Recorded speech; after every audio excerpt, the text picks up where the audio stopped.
everyone. Welcome. Good to see so many familiar faces in the audience. As you know, I'm Dr. Shah. I am the Associate Dean and a Professor of Management and Global Studies at the O'Malley School of Business. And it is my distinct pleasure to introduce Alex Schultz. Thank you very much for having me. It's my pleasure to be here. Thank you. Here we go. Let's hope you're still clapping at the end. I believe I know why all of you are here, but here we go. Alex Schultz is the Chief Marketing Officer and Vice President of Analytics at Meta, overseeing global marketing and analytics for apps that we all use every single day.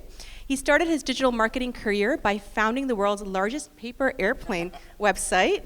He then joined eBay in 2004 before moving to Meta in 2007.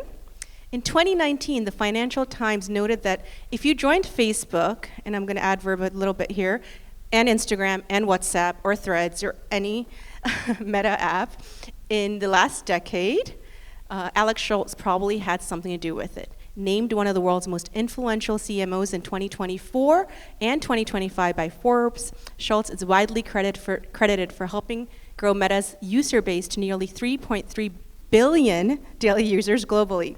His work in digital marketing sphere has largely influenced the way companies achieve growth in the digital age. He has advised numerous startups, such as Airbnb, and has twice delivered the growth talk for the Y Combinator Startup School Series at Stanford.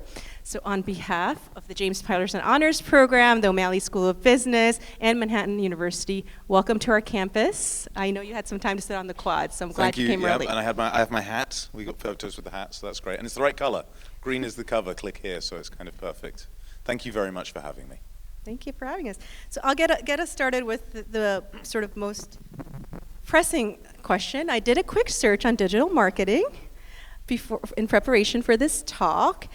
And I came up with a lot of so-called experts in the field, a lot of noise around everyone telling us how to get digital marketing right. So I wanted to get your input on what compelled you to right-click here. I'll hold it up for now, yeah. What compelled you to right-click here, the art and science of digital marketing, and what distinguishes it from what's already out there? You also found that I'm not ranking it at #1 for digital marketing. We're going to change that. Please go on various websites, Goodreads, Amazon. Please rank the book, Lauren. Yeah, link to it. Yes. So there's basically three things that came together for why I wrote the book. So I'm the CMO of a company that sells advertising. So our marketing teams really want me to do thought leadership stuff and put out thought leadership pieces. So when I became head of the business marketing side of the company, they asked me to do a stage appearance with J.Lo, which didn't really strike me as relevant or fitting who I am as a person, whereas writing a book as a thought leadership thing felt more genuine to who I was, to try and do something semi-academic that would be useful for people. So that's one, it's my job. Two, there's a gap in the market. So I talked to the CEO of Hachette, David Shelley, and they published this book called Ogilvy on Advertising. And if you want to do billboards, if you want to do TV, radio, if you want to do print magazines, it's a great book, and there's nothing to add. But everything that's come about in the last 40 years in terms of digital marketing, there isn't an equivalent book that's useful for people who are trying to learn digital marketing. So there's a gap in the market, and I wanted to fill the gap. And then the last thing is, I really like marketing and advertising. Like, I love what I do. I did it as a hobby. I helped pay for university doing it. I absolutely love it. And everything out there is kind of negative about advertising and sales, especially personalized digital advertising and sales. And I wanted to put something positive out there because I think that what personalized ads do is they let small businesses do stuff that before only big companies could do by spending lots and lots of money. But you can spend small amounts of money and target people in a way you never could before. That in turn allows businesses to grow that couldn't have grown otherwise, which provides jobs. It lets people provide for their family. The jobs in turn pay taxes. Taxes pay for education. Taxes pay for roads. Taxes pay for defense. Taxes pay for all that kind of stuff. And they can't exist unless you've got growing companies and people employed to pay those taxes. And marketing and advertising helps with all of that. And so, sure, there can be negative stuff about it, and that's okay. But I wanted to put something positive out there that says there are some costs to over-regulating and stopping us from doing personalized ads. And Europe regrets the moves that it's taken in terms of over-regulation because it's hurt growth. America is growing far better, and that matters for people's lives and well-being and so on, and I wanted to say something positive about that too. So those are the 3 reasons that pushed me to write it. Thank you. I was going to get to a little bit of the Europe-US later, but I like a last-minute student, I finished the book last night. Thank you very much. So I know that there are guiding principles, and you say, the guiding principles remain the same, but the environments continue to change. And a key theme in the book is making sure you get your goals right and your North Star, and then making sure you devise the right metrics and measures to, for your campaign to continue to have success. I was sort of curious about the in-between. If you're a more traditional business, if you're a young entrepreneur, if you're a small business, how do you decide really what your North Star is? And then more importantly, how you get the metrics right? Because I'll tell you, a lot of small business owners or young entrepreneurs, they'll say, I just want sales. I want to sell stuff. And what's the difference between having sales and having a North Star and getting the metrics right? So the difference is nuanced and subtle, and that's one of those things that always trips you up, right? So first and foremost, there is a difference between a goal and a metric. A goal is the thing you are trying to achieve. A metric is the way you're trying to describe that. There's this thing called Goodhart's law that is extremely long, but basically it means once a metric becomes a target, it becomes useless because it can be gamed, and often is gamed. And so knowing what your goal is and being able to be clear what your goal is lets you keep checking the metric that you're optimizing against. Is it actually delivering your goal? So that's goals and metrics. For a small business, I actually use this example a few times in the book. I think people sometimes make the mistake of saying, I just want to focus on selling as much as I can. Or I want to focus on making as much revenue as I can, selling as much dollar value as I can. But every different thing you sell has a different margin. And probably what the small business actually wants is profit or earnings, and actually wants to make a profit and pay for things rather than making revenue, even if it's like low margin or negative margin. So I think what you need to be really clear as a small business is, what are you trying to achieve? And normally it's profit, not revenue. It's profit, not sales. And that, I think, is very, very important. As a big business, something like Meta, we were clear that our North Star was connect the world through Facebook. That was what Mark put out as our North Star. And that was super important because you could have had the North Star be make a ton of money. It's fairly normal for a business and a startup. You could have had the North Star be get people to post a lot of stuff on the internet. It's a perfectly reasonable target. You could have had the North Star be get people to spend a lot of time on your site. And each one of these have different things that you'd optimize for. So in terms of make the most money, at the time we built Facebook, MySpace was doing these homepage. Does anyone remember what MySpace is? Do you actually remember what MySpace is, or is it just something you've heard of? MySpace had these homepage takeovers where when the Hulk movie launched, the Hulk smashed through the homepage of MySpace and jumbled everything up. And that got in the way of users using the service. But it made a ton more money than the ads we were running. And so our sales team wanted to run that.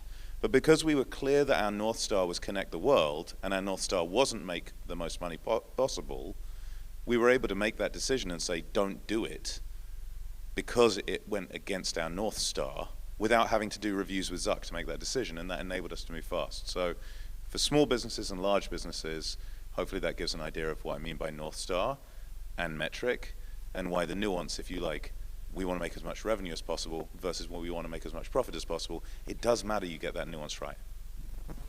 Okay. And also, I will say this, there's copies of the book in the back, and there are lots of very detailed documents, PDFs, Excel sheets, all of these things in the book if you are really trying to get into the nitty-gritty of devising the right metrics and measuring and all those things. So, yeah. All right. There's a chapter in the book where you say, we've shifted from demographic targeting to behavioral targeting, and I think most of the audience, we kind of can speculate what behavioral targeting means. But tell us a little bit more about behavioral targeting, when you began to first see that, hey, we really need to move from demographic to behavioral. And then let's start with that, then I have a follow-up, yeah. So one of my, if I step back, behavioral targeting basically means showing you ads based on the stuff you clicked on. I mean, that's what it means. And I think people make it sound very complicated. Now, sometimes you click on a buy button, so the behavior is buying something. Sometimes it's just what ads do you click on, show you other ads like the ads you clicked on. But bluntly, behavioral targeting is like, what behavior did you do? Over time, it would be nice if that behavior would be like, oh, you shop at Walmart versus you shop at Trader Joe's versus you shop at, Molly Stone's. Is that a US chain? I had none of these. Okay. That's a problem living across the UK and the US. But behavioral targeting is like what you do, and most of that on the internet is what you click on, and a little bit of what you sort of dwell on. The reason it's better is if you do demographic targeting, you don't know that much nuance about a person. So like, some of you in this room were wearing baseball and basketball tops. Some of you were wearing hockey tops. Some of you are interested in all these different things. And just because you're a girl or a boy of 20 years old, we don't know which sport you like because of your demographic. We know which sport you like because of which sports team you follow. We know which sport you like because of which ads you click on. Where do you buy? Like, do you buy hockey kit, or do you buy football kit, or do you buy a basketball kit? And so it's way more effective to not say, oh, you're a 20-year-old male, I'm going to show you basketball ads. It's way more effective to say, you're somebody who's clicked on basketball kit, I'm going to show you an ad for basketball click. You're someone who clicked on hockey kit, I'm going to show you an ad for hockey kit. This is so basic, right? But clearly it's just going to make for a better ad and a better experience. And in the near future, you're going to have connected TV. Like, you look at TV, the ads you see on TV, they have nothing to do with you. They're just generally the average person who watches Thursday Night Football. You see an ad for that. As we get to connected TV, you're going to be in the place where the ad is actually about you, and you will see a different ad than your friend who's watching the football, which will make the ads more interesting, more effective, grow the economy better, and I think give you a better experience as a viewer. So it's both good for the businesses and good for the viewers. You guys are so quiet. It's very stressful. Okay. Well, there'll be noisier later. No, it's fine. I'm just like, I need to crack some more jokes. I don't know. Well, I have a follow-up to that. With the connected TV, with the behavioral marketing, getting to really know the consumer, I know the Meta glasses will be widely available early 2026. Is that right? I mean, right now they're selling every pair we can make, so hopefully we start making enough that they're widely available. But if we make enough that they're widely available, that's going to be a problem for me, because then they'll blame marketing if we don't sell them. So right now they're like, you're so brilliant, you're selling everything we make, and at some point we'll start making more than we're selling, and then I'll have a problem. So, I hope they stay out of stock because we're selling everything we make. Okay, so maybe this question is a bit preemptive, but how will the Meta glasses change the behavioral marketing and targeting? Because now you're really getting access to actual behavior versus just click behavior. Yeah, I mean, I think it's a question, on that one it's purpose use, right? People have to say what they are willing to let you use the data from the glasses for. So right now the purpose use is limited, and we can't show you ads based on the stuff you're doing with the glasses. I think the really exciting stuff, I go back to Satya Nadella, the CEO of Microsoft. When he became CEO of Microsoft, about 10 years ago, he said there were 3 interesting things in technology in his mind. 1 was AI, 2 was XR, and 3 was quantum. Those are the 3 things. And he recently did another interview, and he said there are 3 interesting things in technology: AI, XR, and quantum. And I think he's right. And so what will change is when you use display glasses, so augmented reality in the XR, not VR, MR, AR, when you use display glasses, they're going to be able to give you context on your surroundings. They're going to help you navigate. They're going to make it so you can subtly get notifications and answer things with your wristband and not be distracted in terms of, well, maybe you're bored and you're able to quietly do it on your wristband while no one's looking. But that's going to be really, really useful.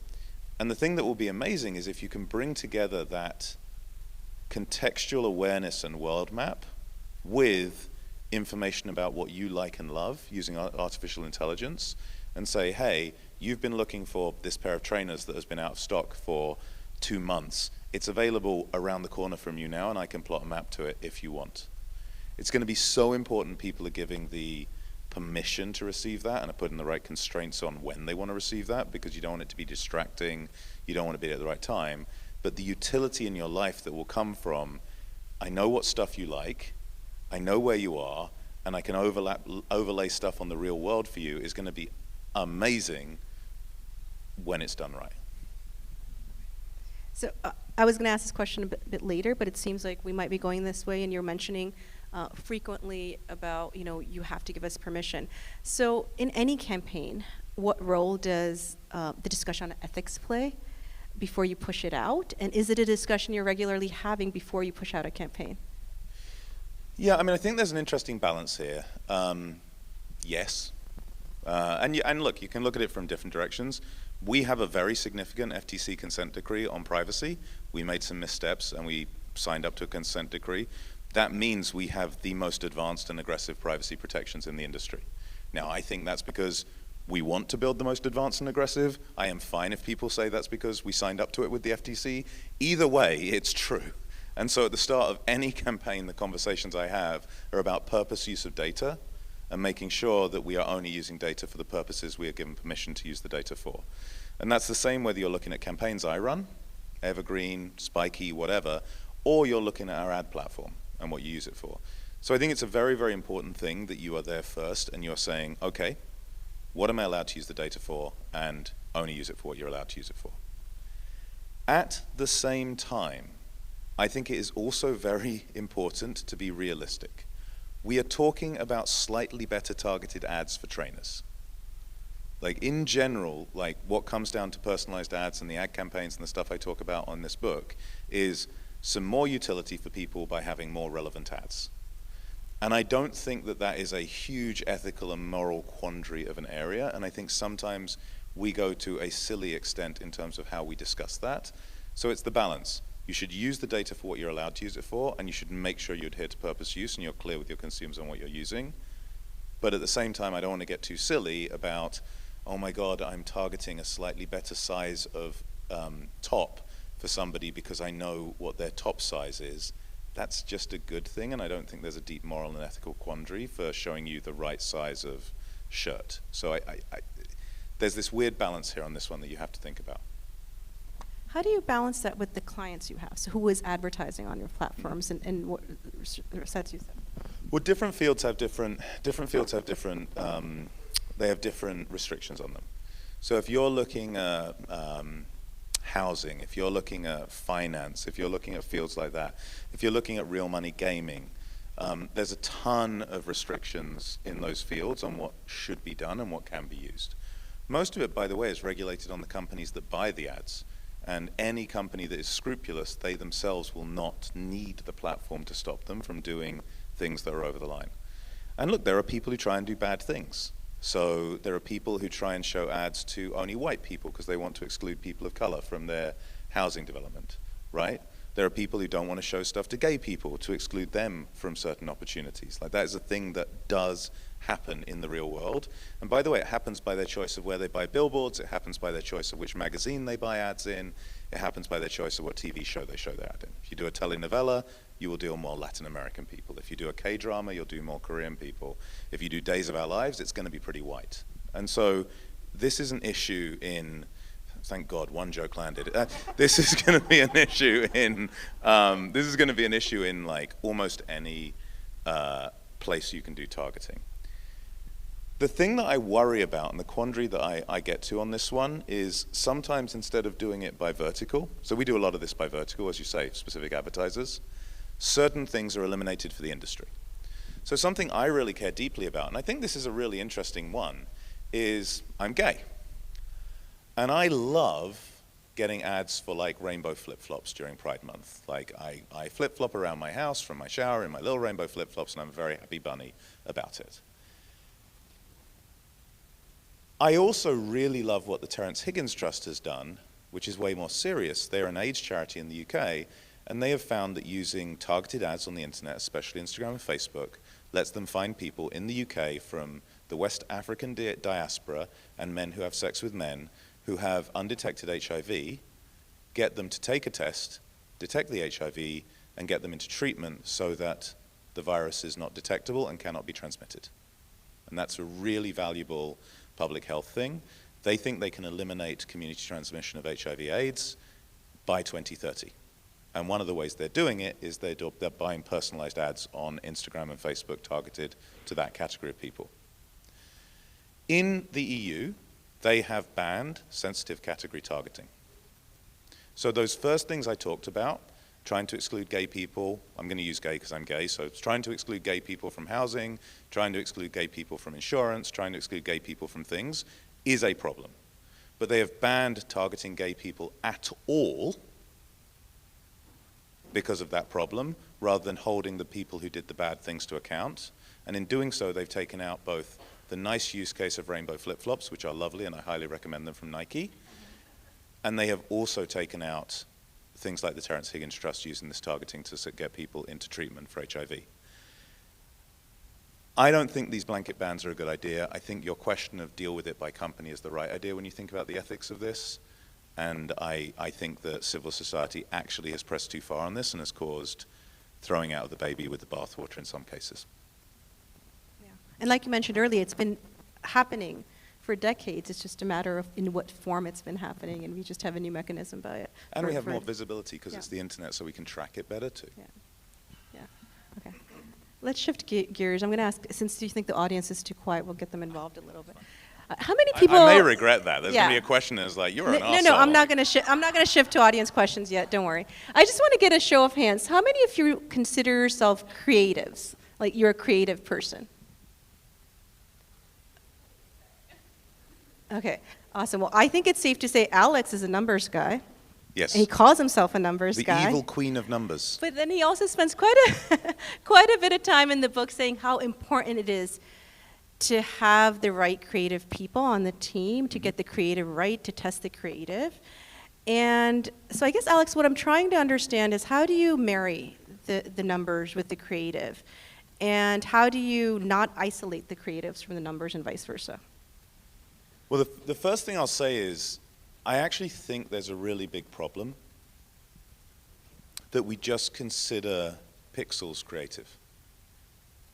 So like, I find some of the most creative people I work with are computer scientists and engineers. They're finding creative solutions to coding problems.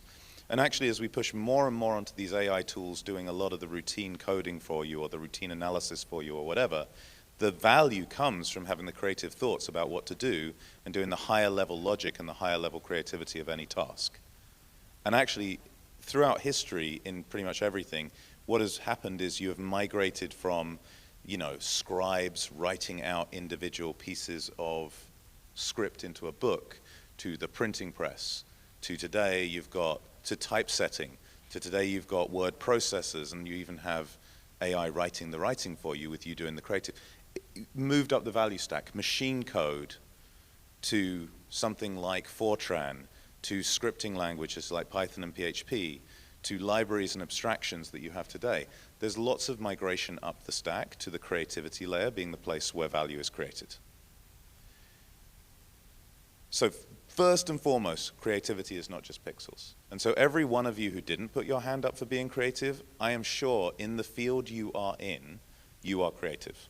If it's analytics, if it's physics, if it's chemistry, often we say, oh, that's not creative. And actually, like someone like Einstein's one of the most creative people in history. But we don't think about it that way.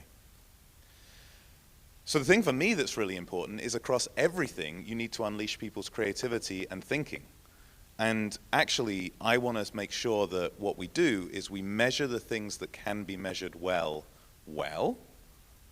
and then we don't get to the place where we have stuff that matters that can't be measured, and we try and measure it, and we crush all the creativity and ideation out of it because we're putting too much numbers on it. And for me, when I got this job, people really kind of freaked out and said, oh, the analytics guy has got marketing, this is terrible. And they self-censored and self-destroyed creativity because they thought all I cared about was numbers. And the biggest thing I have to do is tell people, actually, everything can't be measured, and that's okay. Measure the things you can measure well, and explain the other stuff with logic. Now, even on explaining the other stuff with logic, my favorite example is we closed Fifth Avenue. It's one of my favorite things I've done in my job. We closed Fifth Avenue, and does anyone follow Formula One? Formula One? Yeah. So we closed Fifth Avenue, and Lewis Hamilton, greatest Formula One driver of all time, we had him do donuts on Fifth Avenue outside the Empire State Building. It was awesome. It was not A/B tested. There was no analytics that went into that. We could explain the logic, though. It got him on Good Morning America. We had Gayle King talking to him. It got huge numbers of views around the United States, and he said, you should use WhatsApp a lot, which was what we wanted. So what did I do? I measured what could be measured and said, this is how many people saw it, this is how many times he said, you should use WhatsApp, and it was all on message for us. And then I left it at that. And when the CFO asked me about, wasn't cheap, when the CFO asked me about this, I was able to say, look, the rest of the campaign, the massive billboards and TV, I tested on in Texas, I tested off in California, I can show you what the uplift was. I cost $20 per extra WhatsApp user. This Lewis Hamilton stunt, I can't tell you what it drove for us, but what I can tell you is it got a lot of impressions, they were on brand and they were relevant. And I got trusted to do the Lewis Hamilton style stuff because I measured the other stuff well. And so making space for creativity looks like that. Great. We can't have a conversation in higher education or any industry at the moment without artificial intelligence being at the heart of it. So to be fair, I said it first, so I'm probably the one that needs to drink. Yeah. How has it changed everything you're doing in the last few years, and how do you foresee more changes? And I know that's a loaded question, but let's try. I also could make that a 40-minute answer, so I need to be careful. Let's make it a 3-minute answer. Okay, you can pull me when I'm going too long. Stepping back, Meta has been completely disrupted by AI in the last 5 years. So 5 years ago, if you used Facebook, Instagram, what you did was you saw content from someone you followed, liked, something you joined, someone you friended. It was all connected, right? You'd made a connection. Today, over 50% of time spent on Facebook and Instagram is unconnected content. It's content from someone you hadn't connected with. And the only reason that is possible is because of the semantic understanding of both the content and the user, and by the way, the user during the session, that is enabled by the modern AI tools. So we've been completely disrupted. That hasn't been easy either. Like, people don't really notice it, but 3 years ago, our company dropped in value by 3/4. We had to lay off like 1/4 of the workforce. The journey to this place has been bumpy and it has been hard. And we didn't win outright, right? TikTok has a ton of the social media market. YouTube has done quite well with shorts. It isn't that we're just winning on our own. And so that's what's happened to us with AI.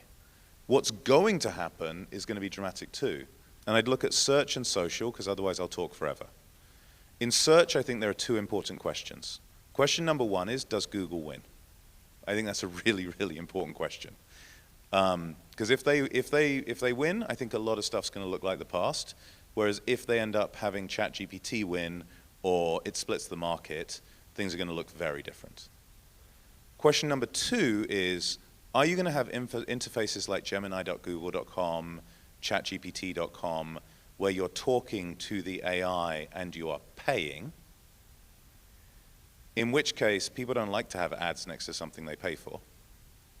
Or are you going to have a freemium model where it looks much more like you're searching on Google and the Gemini response comes up in the one box as the majority use case, where you don't pay? Which way that goes is going to be tremendously disruptive to what happens in digital marketing, because search is the majority of digital. Social just took over. But search and social are roughly half of digital marketing each. Then on social, the question you have to ask is, it used to be I said there's going to be AI feeds launching, and now I can say there are AI feeds. That is going to change the face of social completely. So Sora 2, Vibes, other stuff is coming. What happens with that is going to be important as well. How much of the market is people just looking at AI-generated video? How much of it is AI-generated video with a creator in the middle? How much of it is verified human beings creating because people don't want to see the AI? Like, the thinking was that all of books was going to become e-books.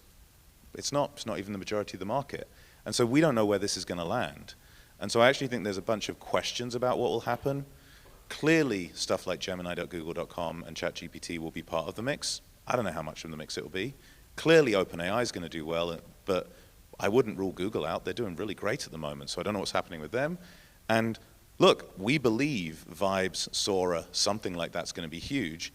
We don't know how much of social media it's going to be. And so those questions, I think, are really important questions to ask. And I could keep going, so I'm going to stop. Well, now that you've basically themed out that it's uncertain and we don't know where it's going, what would advice would... But that's really cool. Yeah, it's very cool, but it leaves a generation of young people in college with a lot of anxiety about what their lives will look like in the future and what jobs will be out there for them. And so either let's placate those things, let's placate that anxiety, or tell us what skills you're looking for, what you were looking for 2 years ago versus what you might be looking for in the future. I mean, make the room feel better. Yeah, I mean, I don't know that I made the room feel bad, to be honest with you. There are two things I'll say. You did about not that. make the room feel Yeah, bad. they look I think okay. AI is making the room feel I don't know. I think they're uncertain, looking at yeah. us saying we're going to be obsolete and they're going to be fine. I think that's I'm what's already actually obsolete, happening. So, look, I think there's two interesting things. One is, if you really step back on AI, the question is, how weird is it going to get? That is the number one question. There are 3 essays I highly recommend everyone to read. They are all worth reading. Please, I would say read all of them. Essay number 1 is the Max Negative, which is the AI 2027. Has anyone read AI 2027? No? Okay, read it. It's when you hear people say P-Doom, it's Max P-Doom, AI 2027. Then there's the middle essay, which is by Dario from Anthropic. That one is called Machines of Loving Grace. It's based on an old poem. That one is I think more of a middle ground view. And then you have The Gentle Singularity, which is an essay by Sam Altman, and that is the max positive version of it. So first thing I'd say for everyone in this room, read those for the macro thinking about what's going to happen and what's going to be disrupted with AI, because they do a better job of describing macro than I could in 3 minutes. Then in terms of the specifics, let's assume it doesn't get really weird. Let's assume none of those 3 essays happen and it's not really weird. What do you want? The number one thing is people who can use AI tools. And I actually think you're in just the right generation, and you are just the right timing. So come on, how many of you use ChatGPT or a tool like that? Yeah, most of you, right? I sit there today with Gemini and ChatGPT open next to me on everything I'm doing at work. It's just continually part of my workflow. It's astounding to watch someone code with Claude code. I can't do it. That's when I go home. That's the next project, is to get up and running on Claude code. It's astounding. AI isn't going to replace your job. Somebody using AI is going to replace your job. And what we're finding is people who are coming out of college, who are your age group, they're coming into the workplace having natively used ChatGPT, Gemini, whatever, as part of their flow of being at university, helping them. And what we're finding is more people who are sort of 25, 26 through 35 or whatever, they came to the workforce before it was a thing, and they're having to retool. And so I actually think we are looking for people like this room right now who have natively used these tools as part of learning to be part of the workforce. And everyone who's most impressive, there's this one guy, Ryan Ehrlich, who everyone was chasing him. He's done very well as an AI coder, and he just joined us. And I used to make him paper airplanes when he was 8, when his dad worked actually at Meta at the time. And now he's one of our absolutely stunning AI people.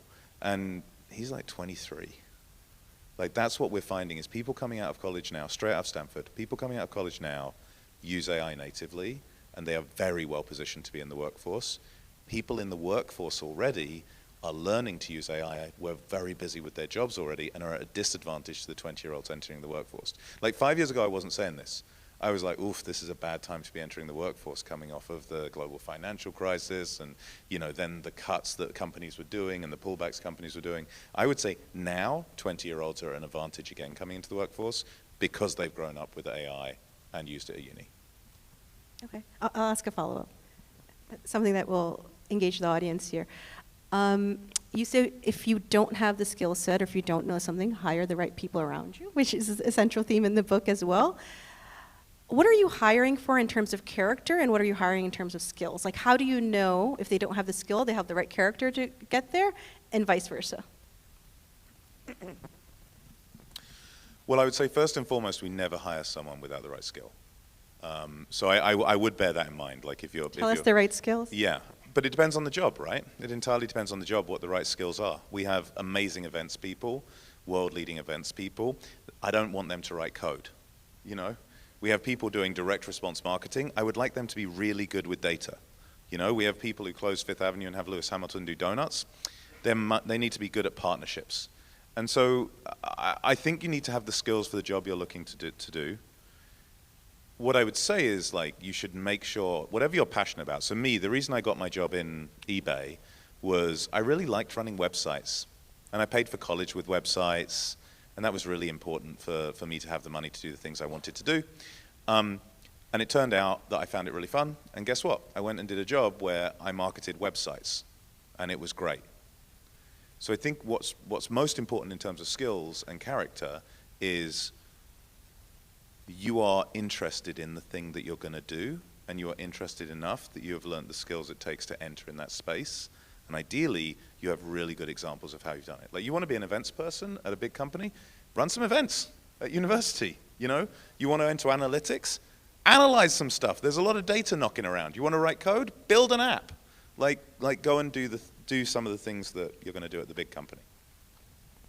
That's great advice. Let's do this. A failure, maybe a failed campaign, and what it taught you. I mean, there's a lot of failures. Maybe a failed campaign. A failed campaign. Okay, a failed campaign. I mean, the one that I go to is, you know what Facebook Messenger is, right? Like, it's a messaging app. Yeah, some of you do. That's a no. Oh my God. I got a straight head shake. That was oof. If you're leading to why it was a failure, maybe you know. Yeah. So there you go. That's an example of it. Okay, so we wanted Facebook Messenger to be the winning messaging app in the United States. This was after we'd bought WhatsApp. WhatsApp was very successful outside the US, but it wasn't successful inside the US. And so we ran this massive direct response marketing campaign, like $250 million a year, to get people to install Messenger. We bought Google particularly, we bought app install ads, we bought ads on our own site, but we could change our own site, we didn't need to buy ads. And after 3 years of doing it, we must have spent over $500 million. It just hadn't worked at all. Like, it was a disaster. We'd gained a few million users. The CPA was in the $100+ for the long-term retained users. It was terrible. And we shut the whole thing down. And what I'd say is, like, we did it because we said, oh, we want to win with Messenger, so we have to do everything we can. That means we'll do a direct response campaign as well, buying ads. And it just was the wrong tool for the job. And we kept pushing this wrong tool for the job because we said, oh, it's strategic for the company, therefore we have to do everything we can. And doing everything we can was the wrong decision. Okay. All right. Well, I think this Messenger conversation maybe leads to WhatsApp. So I should have told you this in advance. I'm not the marketing professor. I'm actually the global business professor here. My interests are in emerging markets. Yes. I do specialize especially in India and China. I know you were recently in India. It's a high-growth market. It's the world's largest population, the fourth largest economy. It's the largest market I understand for WhatsApp, but you can correct me. What's different about marketing in that part of the world? What's different about marketing emerging economies, high-growth markets? Yeah, I mean, India is the largest market for every one of our products. It's the largest for Instagram, largest for Facebook, largest for WhatsApp. I think it's the largest for Messenger, actually, as well. India skipped the desktop internet. So India went mobile first. And India, in many ways, is a messaging first market. So a lot of business happens over messengers in India. And what we're seeing in the developing world as a whole, and in Asia, developing, not developing, doesn't matter, China with WeChat, Line in Japan, is a huge amount of conversational commerce and commerce happening over messaging. And I think this is really important because trends come from Asia. So Happy Farm was the game in China before Farmville was the game in the United States. Anyone know what Farmville is? Yeah. I think I was literally big before most of you. Now you know how I feel every day in the class. Oh my God, this is brilliant. This is absolutely brilliant. Okay, so Farmville was this big game with Zing. It doesn't matter. Came out of China. It was Happy Farm first. Snapchat stories. You know what Snapchat stories are, right? Any of you heard of Kakao Story? Korea. They did it before Snapchat did. They didn't make it disappear, though. Snapchat made it disappear. If you look at Douyin, who's heard of Douyin? Douyin was TikTok in China before TikTok was TikTok out here. Trends start in APAC and move to the rest. Messaging was huge. WeChat as the super app, Line, Kakao, all of these messengers were big in Asia before you had huge iMessage, WhatsApp, whatever in the rest of the world. And so what we're seeing right now, I think, are two things coming out of Asia. One is this conversational commerce, where people are buying stuff by chatting with a business and increasingly chatting with an AI bot for the first 5 or 6 messages provided by an agency. People just like stream it into, whether it's GPT, whether it's Gemini, doesn't matter what the model is. So that's huge, and that's coming, and conversational commerce will come. The other thing is shop attainment. Like, you're getting QVC-style experiences, but done at the creator level. And creators are actually creating their own e-commerce brands. That's starting to happen. You probably do it. It's happening with young people in the US today. TikTok Shop, Instagram ads, all of that kind of stuff. That is huge in Asia across age groups. And then the thing I'll throw in for India is quick commerce. India, you can order a refrigerator in Mumbai over WhatsApp, and it arrives in 10 minutes. It's insane. All of this stuff typically starts in Asia, and it comes to the West. Great, thank you. There's a trend on Instagram right now. It's coffee with your younger self. So if you were to have coffee with your younger self, especially your university days, what would that conversation look like? And what would you say to yourself? I mean, I'd actually be really careful because I'm very happy with how my life is right now. And so I wouldn't want to change anything. I have a lovely boyfriend. I have a job that I'm passionate about. I am a very lucky man.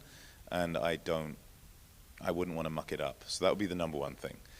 I think that for me, the top thing that I would tell myself is it's okay to be gay.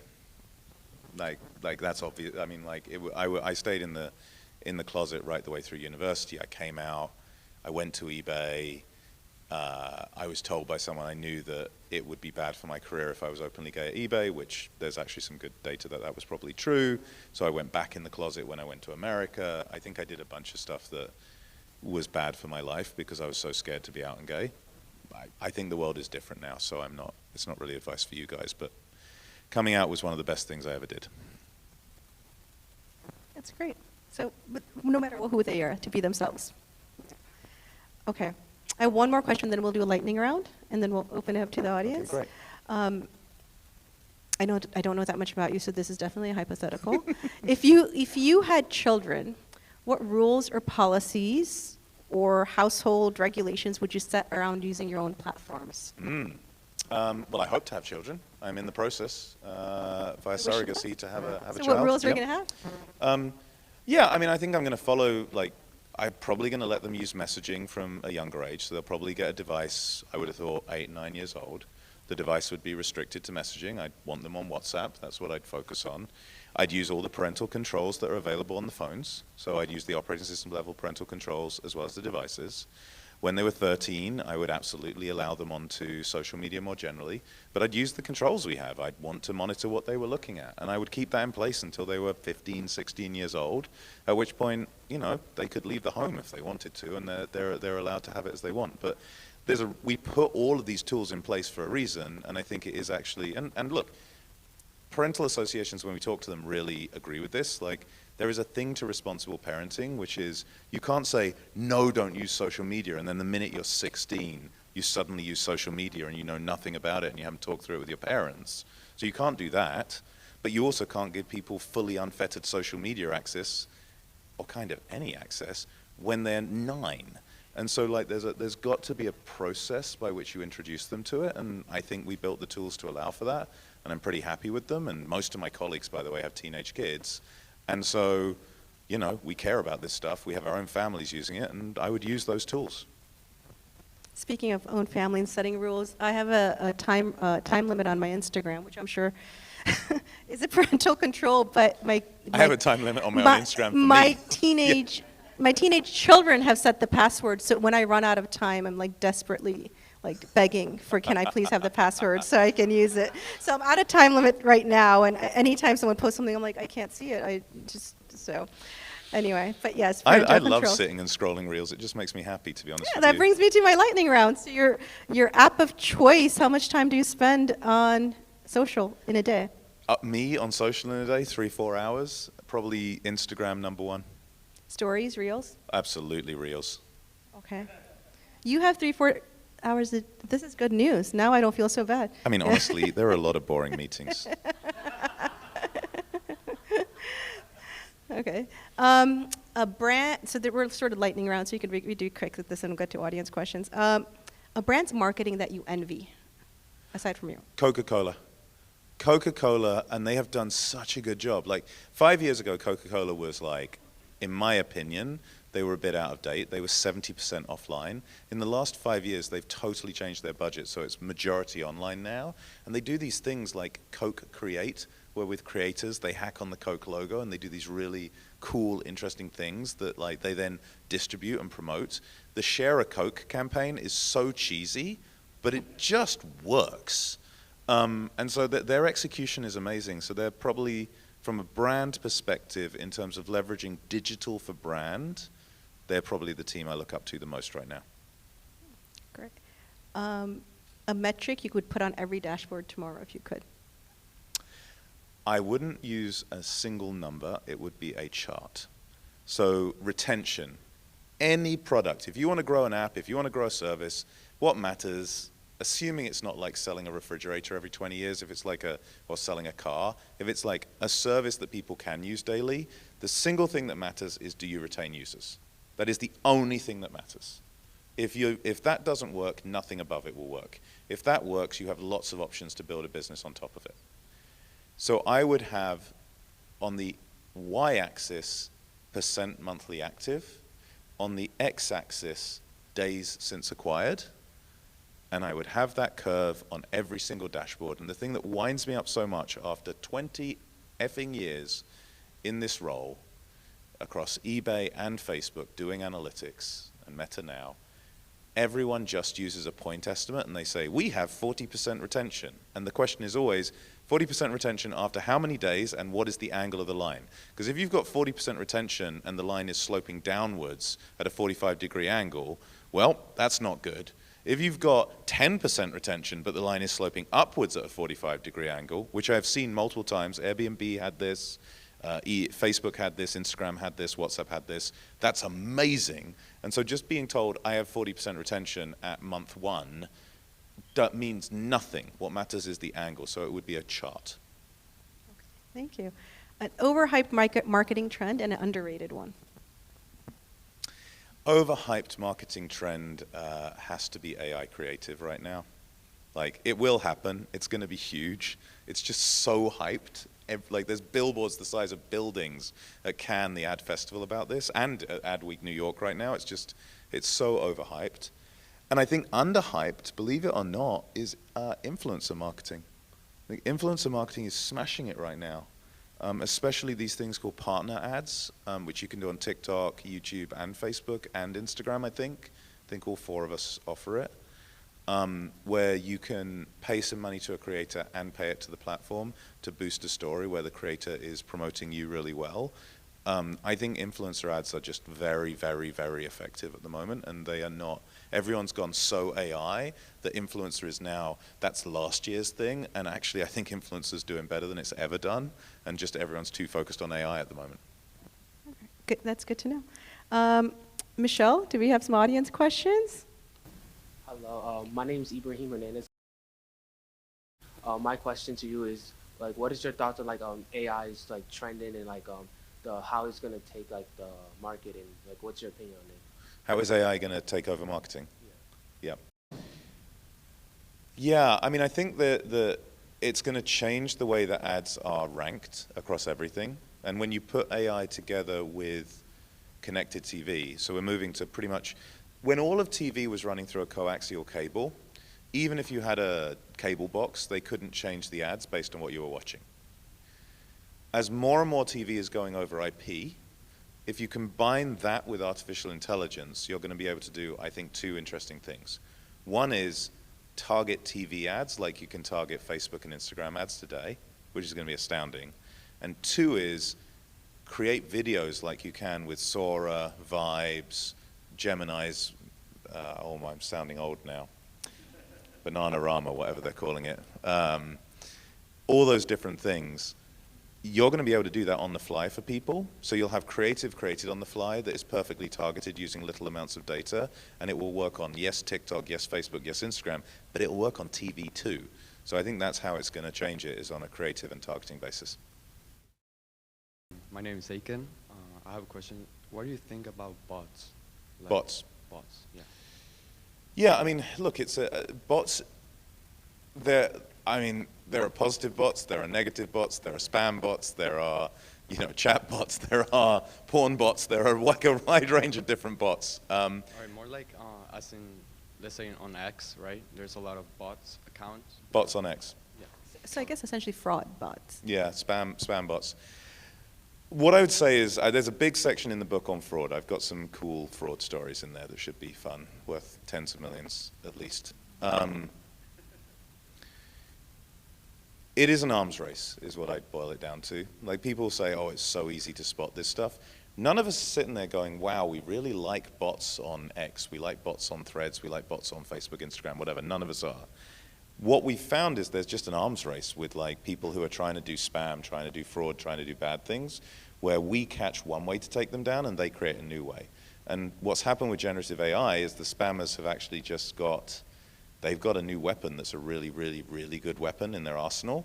And so at the moment, I think the tide has turned a bit in the favor of the bots in terms of spam and bad stuff, and we're trying to turn the tide back. So that's the situation right now, but it is what it is, right? You're fighting continually, bad people doing bad things, and the bots are one way that they do it, so continual fight. Thank you. Thank you. Hello. I'm Ariana Steele, a mechanical engineering major. Nice to my meet you. question was, what's your main piece of advice in terms of growing your career? The number one thing I really believe in is strengths-based career development. If you think about it 2x2, things you're good at, things you're bad at, things you enjoy doing, things you don't enjoy doing. If you're bad at it and you enjoy doing it, that should be a hobby. You should not make that your career, and you should be very clear-eyed about that. If you are good at it and you don't enjoy it, well, that's sad. You have to do that stuff, right? But like, your career will thrive and you will make the most progress in the things you are good at and you enjoy. So wherever possible, try and align the stuff, and it's not totally possible. There are places where there are things you have to do that you're not good at, and you have to get to competent on them. So I'm not saying some kind of clever panacea where you don't have to mitigate your problems. You have to mitigate your problems. But wherever you can line up your work against things you're good at and you enjoy, you will thrive, and your career will do well. And if you're struggling against your career and you're trying to do stuff that either you're bad at or you don't enjoy as the core of your career will do poorly. So it's really important to line up against your strongest quadrant. Okay, thank you so much. Hi, my name is April, and I'm currently studying business management and technology major. And my question is, if you were a student like us, what would you be focused on learning? Nice to meet you. I would do what I did at university, just with modern tools. So I focused on teaching myself enough code that I could be useful in any field. And so I think I would try and learn modern coding techniques, because I suspect that code is going to be important for every single job. Like understanding how the AI works, understanding how code is written. If we get to the place, which I think we are, where robots are going to advance a ton in the next decade, code is going to be how you drive robots. And so I really think learning to code, but learning to code with the modern tools, not learning to code like I did 20 years ago, you know? Perfect, thank you. This will be our last two, Alex. So, yeah. Hi, my name is Grant Harvey. I'm an electrical engineering student, and I had a question about, in the next like 5 to 10 years, or maybe longer, what do you think is going to be the next major innovation of the same magnitude as AI that's going to affect, marketing, but also kind of everything in the world? Wow. Predict the future, Alex. I have a section on that as well. So two thoughts. One is, I actually think AI, there are going to be orthogonal developments. So like this year, the reason we missed this year, and OpenAI, Gemini, and so on did really well this year, I mean, there's lots of reasons, but you could boil it down to one, which is we didn't do reinforcement learning for post-training, and they did do reinforcement learning for post-training. And so there are equal magnitude changes that are going to come in AI that are going to cause enormous step-ups that are going to be orthogonal to the ones we've tried already. So I would say that AI is going to have its own step-ups that are going to be totally different to what we've seen today. However, to directly answer your question, because you said not AI, I would go back to what I said, Satya Nadella said. The two places I think you're going to see crazy breakthroughs are augmented reality and quantum. Quantum computing is thriving. It's doing incredibly well. It will change everything about encryption. It will change everything about certain kinds of calculations. And it looks like we're an engineering process away from a quantum computer working, not a scientific breakthrough. So if quantum gets there in the next 5 to 10 years, which there's good signs it might, that will change everything. And then, yeah, if display glasses like the augmented reality we're doing, there's a breakthrough on cost and engineering, that will also be game-changing. So I think one of those two would be my bet. But there's going to be big changes in AI. Sure. All right. Thank you. Thanks. All right, last question. Hi, my name is Mary. I'm a comm and psych major.